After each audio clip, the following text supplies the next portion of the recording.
Welcome to Subramani. Again, I'm going to talk about a topic which I don't normally cover, but I realize that in the process of wealth creation, if you don't pay enough attention to debt, then the whole process is delayed or the whole process is actually derailed. So a very important thing which I think many MFDs and RIAs miss out is to ask the client for their credit score, because suddenly you realize that so-called intelligent people who want to invest etc. also have a credit card debt which is ruining their credit score. Having said that, in India we call it the CIBIL score or the FICO score, as in the US it's called the FICO score. These are all brand names, so it is just a score of how well you have managed your credit. Now it's very important to understand that about 5% is of the credit score that you get, about 35% is dependent on your payment history. So if you have delayed payment etc. and your lender has complained, then to that extent it will impact your credit score. Another 30% weightage is given to the amount that you owe. So if you owe a huge amounts, obviously it brings down your credit score. It depending on the length of the history. For somebody like me, it will be a 30-year history, that 30 years I've been carrying a credit card and paying on time, so that is helpful. For somebody who is younger, there is no credit history to talk about, and then 10% depends on the credit type that you use. So person using a personal loan will get a lesser score than a person using a home loan or maybe even a car loan, right? So these are the components which make up your credit score, and a good credit score means it has to be something around 800. Something above 750 is good. How does it help? Well, you can't even get certain jobs if you don't have a good credit score. There are companies, banks, mutual funds who insist that you should have a decent score, and some call centers etc. which is used for debt collection believe that if you don't have a credit score, a good credit score, which means you can't fix your own life, then you're not fit to do that job, so you won't even get a job. Many landlords today ask you for your latest credit report to know whether you will pay on time. So if you have a good track record, then again that's useful. If you take a home loan, your sanction will be much faster and you could really negotiate rates. Imagine somebody with a very good score goes and says, I'll pay you 0.5% less or 1.5% less than that other person whom you're getting at this rate, because my credit score is very good. You can use that as a negotiation tool for reducing your interest rate. Having said all this, what are the reasons why your credit score is not good? Believe me, the most important one is the errors that they make. Understand one thing, the CIBIL score or the FICO score in the US as it's called was made to, it is told to you that you are being given this so that you can get better rates etc. But it is also a very great way of banks to collect their illegitimate dues from you. What I mean by illegitimate is, suppose there is a bank which has sent you a credit card which you did not even ask for, or maybe you thought you needed, so you filled up the form but you didn't complete the form, but they sent you the card, right? You have not actually applied, but without being asked you are sent a card.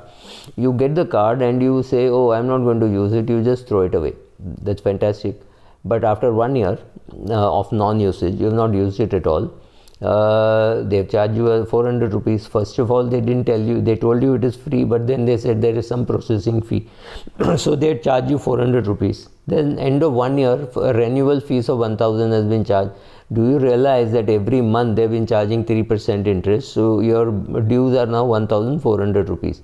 1400 rupees plus interest, which is about 160 rupees, so 1560 rupees. You didn't notice. End of 1 year, you're talking of the first 400, then the 1000, and then the interest and the interest on interest. Totally you are talking of about a much higher figure of something like 3000 rupees, because the next year's charges have got added. And now suddenly you go to a advisor and that advisor says, sir, can I have a look at your CIBIL report? Then you go and access your CIBIL report and you realize that, oh my God, there is so much money due. Actually, it was not due at all, because you're self-righteous and you go to the bank, you shout, scream, etc. But they've already complained to CIBIL and therefore their credit rating has come down.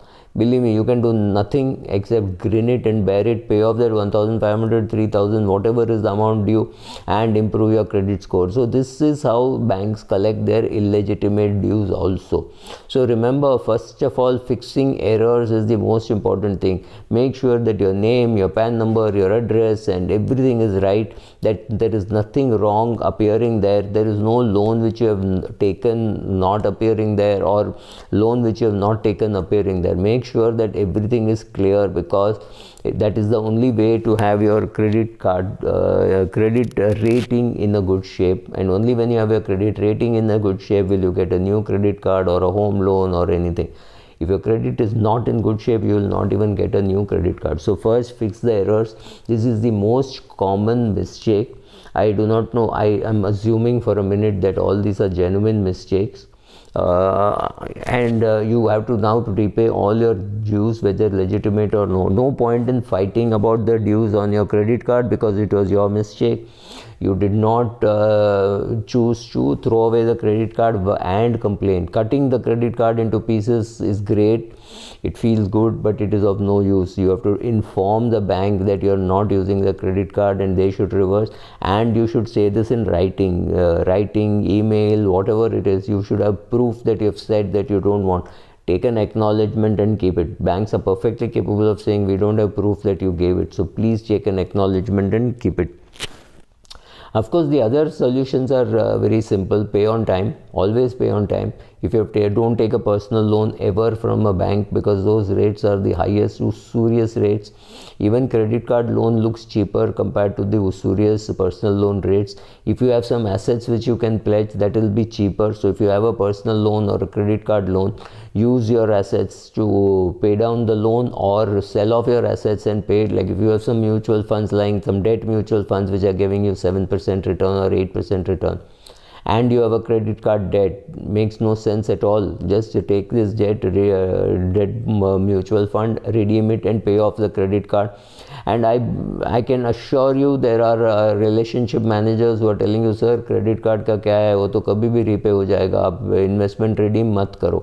This way the bank is making money on the investments that you have made and on the credit card. So that is absolutely out there to loot you. Make sure that you sell off your assets and pay off the loan, right? So always pay on time. There is no doubt about that. So don't go and buy expensive things. Whatever you buy, make sure that you are able to repay. Don't buy things because the bank has money. I keep saying you invest because you have money, not because HDFC Bank or ICICI Bank has money. Today, if you go to HDFC Securities or ICICI Direct and try to buy 100 shares, they will tell you, oh sir, we will give you credit which you can repay in the next 365 days. And you don't buy 100 shares, you can buy 532 shares. We have calculated your limit, and it is an automatic loan, right? All this is there's nothing automatic about the repayment. So don't borrow too much. But don't borrow to invest, don't borrow to buy. You don't need a 2,50,000 rupee television if you can't afford it. If you can write a check for 2,50,000, by all means go and buy a TV. Don't buy a TV and fridge and everything on EMI. That hurts in the long run. So not borrowing makes sense. Understand that if you keep on asking for whether you can get a credit card, whether you sign a new application, there is a soft inquiry, there is a hard inquiry. When you ask for it and you don't apply, then it remains soft, it remains in the bank. But if you actually apply, they go and check with CIBIL what is your score. So that is a hard inquiry. So if you have applied for a credit card, then that also affects your credit score, right?